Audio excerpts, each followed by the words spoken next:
Hello विद्यार्थियों, नमस्कार। देखिए, हम पढ़ रहे हैं कक्षा 12 व्यवसाय अध्ययन और अब तक हमने 5 चैप्टर पूरे क्लियर कर लिए। आज हम पढ़ेंगे छठा चैप्टर है नियुक्तिकरण। पाठ का नाम है नियुक्तिकरण, जिसको बोलते हैं स्टाफिंग। ठीक है, तो इसमें 10-11 क्वेश्चन है, तो आपको याद करने हैं और यहाँ से सीधा सीधा एग्जाम में प्रश्न आएगा। तो चलिए शुरू करते हैं।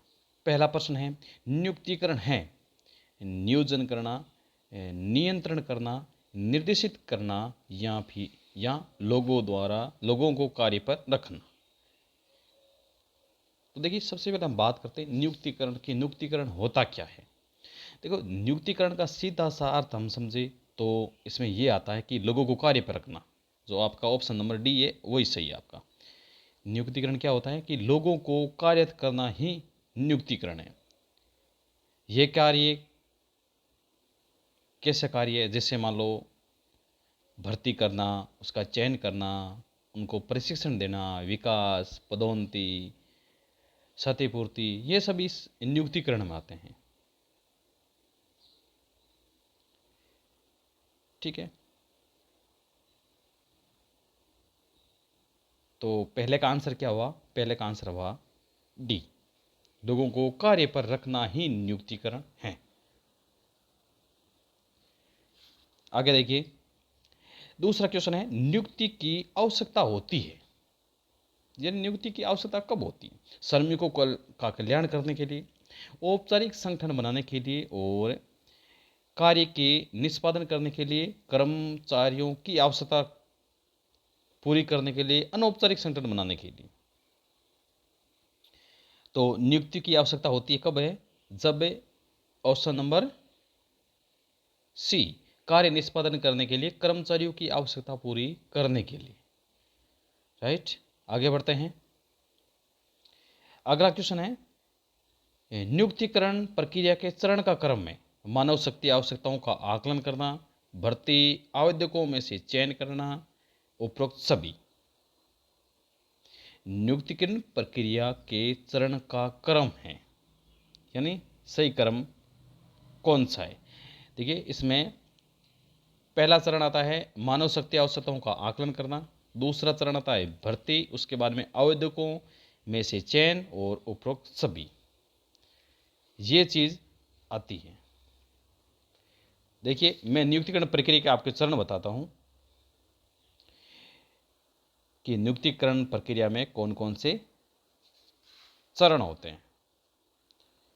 तो ध्यान से ये देखिएगा। देखो, पहला चरण होता है मानव शक्ति आवश्यकताओं का आकलन करना, ये जो इसमें दे रखा है। दूसरा हो गया भर्ती, उसके बाद में तीसरा हो गया चयन, जो आपके सामने तीनों दे रखे हैं क्रम से। उसके बाद में आता है अनुस्थापन। ठीक है, और उसके बाद में आता है प्रशिक्षण यानी ट्रेनिंग, और उसके बाद में आता है निष्पादन मूल्यांकन। क्या आता है? निष्पादन मूल्यांकन।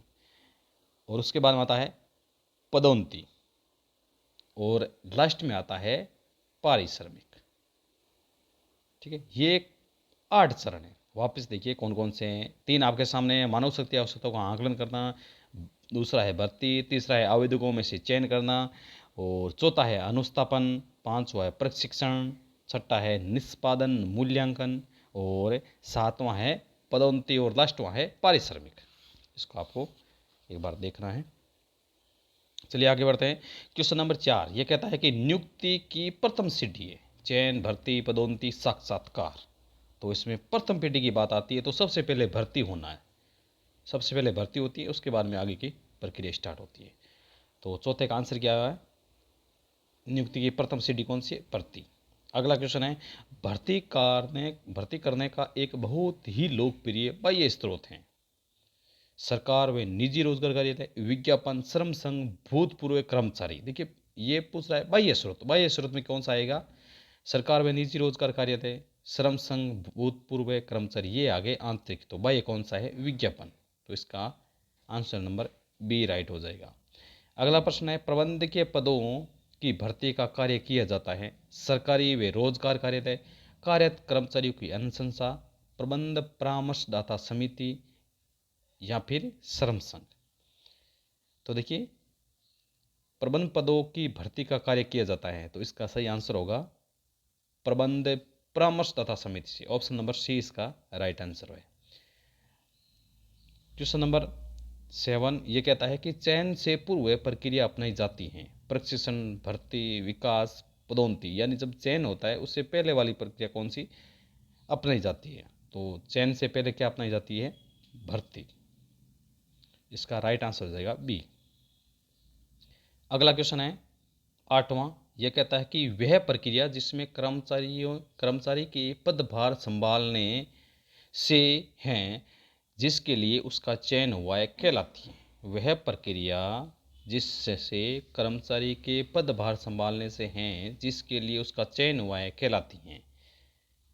प्रशिक्षण, अभिविन्यास, अनुस्थापन या उपरों में से कोई नहीं।